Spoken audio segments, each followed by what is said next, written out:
আসসালামু আলাইকুম। প্রতিদিনের মতো আজকে একটি নতুন ভিডিও নিয়ে চলে আসলাম। আশা করি সবাই ভালো আছেন। আলহামদুলিল্লাহ আমরাও ভালো আছি। তো আজকে শরীরটা সকাল থেকে অনেক খারাপ ছিল। ভাবছিলাম ব্লগ ভিডিও করব না। কিন্তু তারপরেও মনে হলো যে আচ্ছা একটু ব্লগ ভিডিও করি। কারণ প্রতিদিনের যদি একটা ব্লগ থাকে তাহলে নিজের কাছেই ভালো লাগে পরে ভিডিওগুলো দেখতে। আসলে আমার কাছে মনে হয় এটা একটা স্মৃতি। তো এখানে আমি ডাল দিয়ে লাউ রান্না করতেছিলাম। তো ডালটা সিদ্ধ হওয়ার পরে লাউগুলো দিয়ে দিছি, সাথে একটু হলুদ লবণ দিয়ে দিছি, আর একটু জিরা বাটা দিয়ে দিছি, আর টমেটোও দিছি। আজকে শীতে টমেটো, এই সময় সিজনে টমেটো খেতে খুবই ভালো লাগে। আর এখানে ডাল দিয়ে লাউটা যে রান্না করছি সেটা বাগার দিলাম। আর এখানে ধনিয়া পাতা কুচি দিয়ে দিছি বেশি করে। এখনকার ধনিয়া পাতাগুলো এত স্মেল, মানে খাইতে এত ভালো লাগে, তো এই জন্য একটু বেশি করেই দিছি। আর এখন আমি ভালো করে নাড়াচাড়া দিয়ে তারপর নামাই নিব। আর এই যে একদম হাতে মাখায়া আমি এই ছোটো মাছগুলো রান্না করতেছিলাম। আসলে আমি ছোটো মাছ কাটতেও পারি না, আনিও না। তো আমার শাশুড়ি ছিল যেহেতু বাসায়, তো ইমো নিয়ে আসছিল। তো এটা একদম হাতে মাখায়া টমেটো বেশি করে দিয়ে, ধনিয়া পাতা বেশি করে দিয়ে চচ্চড়ি করছি। আমি এটা এর আগে কখনোই রান্না করি নাই। আমার আম্মু অনেক রান্না করছে, তো আমি সাথে একটা জলপাইও কেটে দিছি।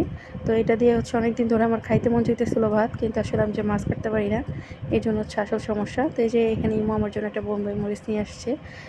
একটা না, অনেকগুলোই নিয়ে আসছে। তো বোম্বাই মরিচের এত দাম, তো আসলে একটু রাগ করছিলাম যে এতগুলো বোম্বাই মরিচ আনার কী দরকার ছিল। তো দুপুরে লাঞ্চ করতেছিলাম, মানে দুপুরের খাবার বিকেলে খাইতেছিলাম। তো সন্ধ্যায় বসে বসে এই লাড্ডুগুলো খাচ্ছিলাম আমি। তারপর একটু চা খাই নিলাম। মিষ্টি খাওয়ার পর চা খাইলে না কেমন যেন মনে হয় কি চায়ে চিনি হয় নাই। তো এই জন্য মিষ্টি খাওয়ার পর চা খাইছি। মনে হইতেছিল চায়ে যেন চিনি হয় নাই, মানে মিষ্টিটাই হয় নাই। তো এই যে চা খাইতেছিলাম বসে বসে। আমার শাশুড়িও আমার সাথে বসে আজকে চা খাইছে সন্ধ্যায়। উনি এমনি সন্ধ্যায় চা খায় না, কিন্তু আজকে আমার সাথে বসে বসে চা খাইতেছিল। আর প্রচণ্ড মাথা ব্যথা ধরছে আমার। তারপর রুটি বানাই দিছি। তো আজকে এই যে গমের আটা রুটিগুলো বানাইছি। তো এগুলো আজকে নাস্তা হিসেবে খাবে। ওই যে সকালবেলা যে রান্না করছি ডাল দিয়ে লাউ দিয়ে, তো সেটা দিয়ে নিরামিষের মতো যেহেতু তরকারি, তো রুটি দিয়ে খেতে খুব ভালো লাগবে। আর যেহেতু গমের আটা আছে, তো আমি নিরামিষটা বেশিরভাগই গমের আটা থাকতে রান্না করি। তো এই যে এখানে মানে রুটিটা আমি সেঁকে নিতেছিলাম। তো এখন ইমুকে আমি দিয়ে দিব। আমার শাশুড়ি আর ইমু একসাথেই নাস্তা করবে। আমার এত ভালো লাগে না, আমি সর্বোচ্চ হয়তো একটা রুটি খাবো। তারপরে আমার জন্য আমি অন্য একটা নাস্তা বানাই নিব। তো ওনাদেরকেই রুটিটা ভালো করে সেঁকে দিতেছিলাম। তো এখন দিয়ে আসবো, আরও কয়েকটা রুটি বাকি আছে।